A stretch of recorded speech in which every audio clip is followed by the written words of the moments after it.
Hey, what's up guys, Yusuf here from Techdroids, and in today's video I take you guys to the best budget value for money $700 gaming PC build you can do for the last quarter of 2018. So if you want to play some games, get some work done, productivity, live streaming, video editing and things like that, this is the build for you. And if you have a budget of $700, you should watch this video till the end. So I take you guys to the parts you need to build this PC, and towards the end we'll talk about performance numbers, benchmarks, and how you can upgrade this PC in the future to get some extra performance according to your needs. So all the parts that I mentioned in this video will be linked down below to Amazon US, and those are affiliate links. So if you want to help the channel out and in turn help me make more videos, go ahead and buy from those. And with that being said, let's get on with the best $700 gaming PC build for 2018.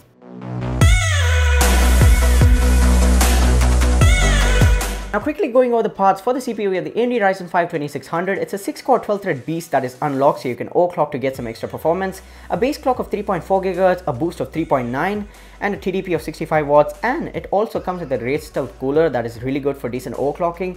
All that for $165. In my opinion, this is a really good deal. To house that CPU, we have the MSI Pro Series B450-A Pro. Again, AM4 B450 motherboard with DDR4, USB 3.0, HDMI and overclocking support. All that for only $79.99. Again, this will get the job done. Let's move on. For RAM, we have 8GB of Patriot Signature DDR4, so two 4GB sticks at 2666 MHz, $65.99, and dual channel memory really helps in Ryzen's performance, and also 8GB should be more than enough in 2018 for gaming and doing modern day-to-day tasks. Also, if you need more RAM, motherboard has the slots, go ahead and upgrade to your heart's content. We have the WD Blue 1TB hard drive, 64MB of cache, 7200 RPM, and a 3.5-inch form factor, $44. Also, I really recommend an SSD for really good UI responsiveness and just better performance in general. Now, to power this whole build out, we have the EVGA 700W, which is an 80+ bronze certified power supply with 3 years of warranty. And that 80+ bronze certification means you'll get 80% plus efficiency at all times, or at least in ideal conditions. For $69, it's not a bad deal. So 700 watts should be more than enough to power this whole build up and also leave some headroom for future upgrades. Now for the star of the show and the graphics card, we have the PowerColor Radeon RX 580. This comes with 8GB of GDDR5 memory, 3 display ports, 1 HDMI and 1 DVI port. And it also has a boost clock of 1350 MHz and retails for only $219. Now to wrap this whole build up, we have the Fantex Eclipse Steel, which is a ATX mid-tower case. Has really good looks, a lot of space inside, has that clear side panel, and USB 3.0 and audio jacks for only $52.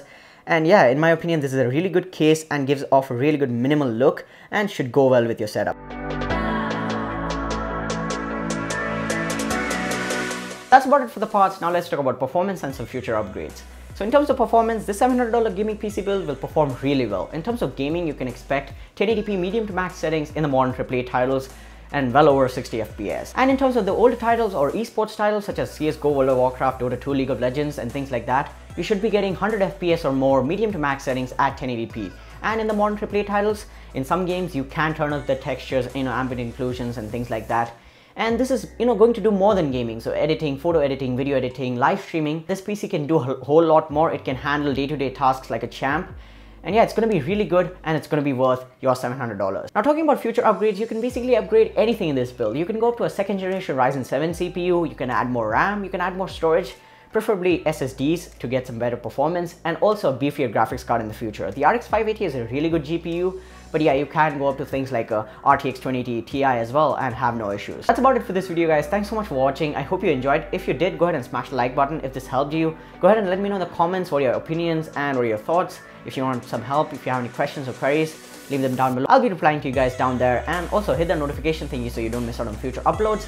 Thanks so much for watching, and I'll catch you guys in the next one. Peace out.